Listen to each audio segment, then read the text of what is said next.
Welcome to my loot from 1000 Hermod, the Spirit of War. This has taken me over 22.5 hours, in which case I will round that up to 23. And I did also forget to mention that later in the video you will need 1 ectoplasm per Hermod kill because of the revolution bar I will be putting. But you're probably wondering, why on earth would you want to kill this boss? And that will be for 2 reasons. 1, you'll want the Hermodic plates to make the tier 70, 80, and tier 90 Deathdealer armor, which supposedly has a drop rate of 1 in 110, which is what this loot video will find out. And then of course the Deathdealer, you are able to augment it as well. And as a little fun bonus, yes, I did get the pet at 236 kills. So let's go over quickly what I used to kill and camp the boss for the 23 hours. Next up, real quick, I'm going to go over how I did Hermod. So first off, for the action bar, I had the Conjure Skeleton Warrior, Death Skulls, Spectra Scythe, Soul Sap, Volley of Souls, Finger of Death, and Touch of Death.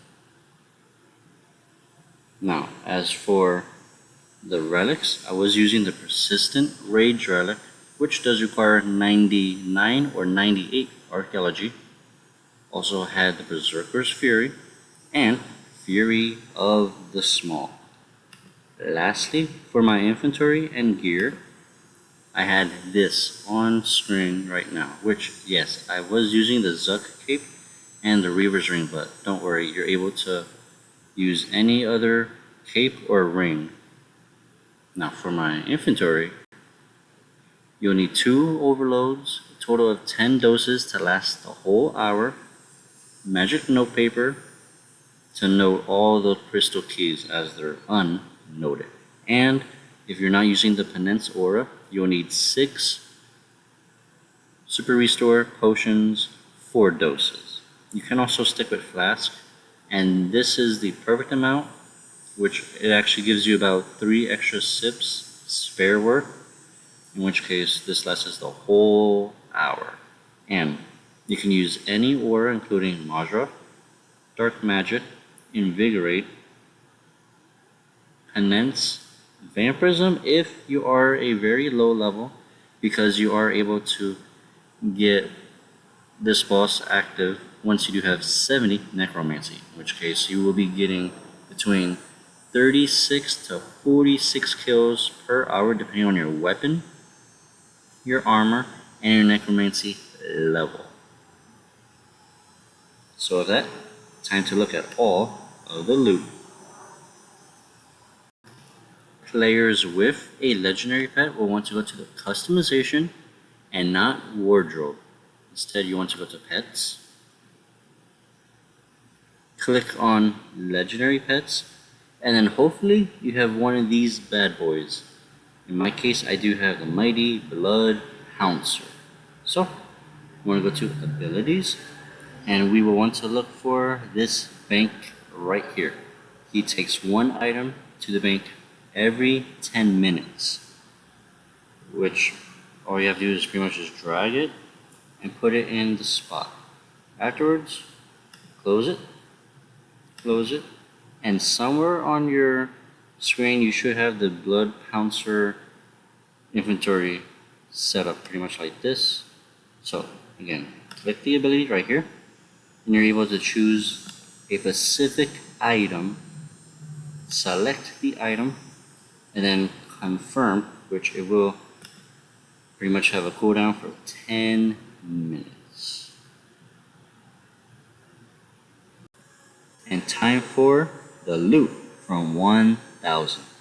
But first, here's a screenshot of all of the drops I got from him. And this is actually very hard to do because I do not have the Rune Metrics Pro, in which case that will forever maintain and keep track of his specific loot, as I have the basic one. So if someone needs help doing Elite Dungeon 3 for their ambassador kill, slowly these drops will be taken out, because Elite Dungeon 3 drops so many different items that it will eventually forget what boss I was doing, which is a little bit of a pain if I'm going to be honest. So I just have powered through all 23 hours worth. Now the notable drops would have to be the Dragon Stones, along with the Crystal Keys, the Pure Essence, and the Elemental Animal. And yes, that is 100 Hermodic plates. So let's look at all of the loot value of it. So let's look at the loot. And then remember, the uncut Dragonstone and the Crystal Keys gets you extra Dragonstone, in which case you could use that to make probably dragon necklaces, so that you can use and make sign of porters. And then right here, I'll just add everything right now, in which case it total loot is 33.7 million. But keep in mind, I did get 100 Hermodic plate bodies, which if you do high-alch it, since they're worth 100k each, that is an additional 10 mil.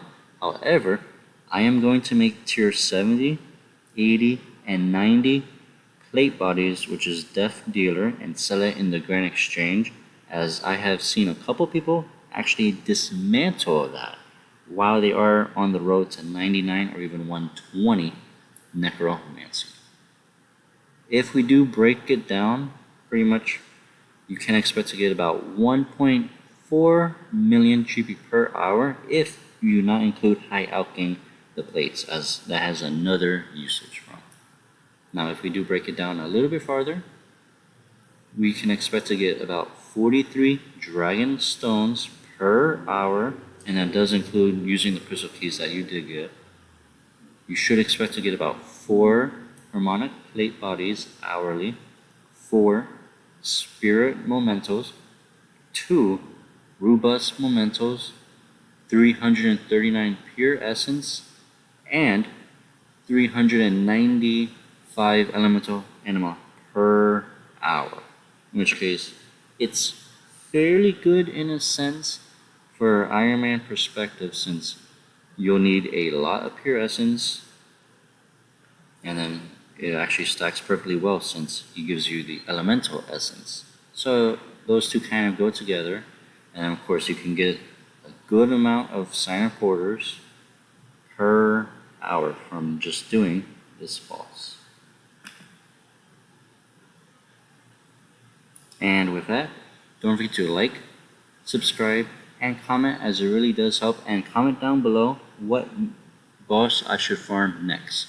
And with that, thank you all so much for watching, and enjoy the rest of your day.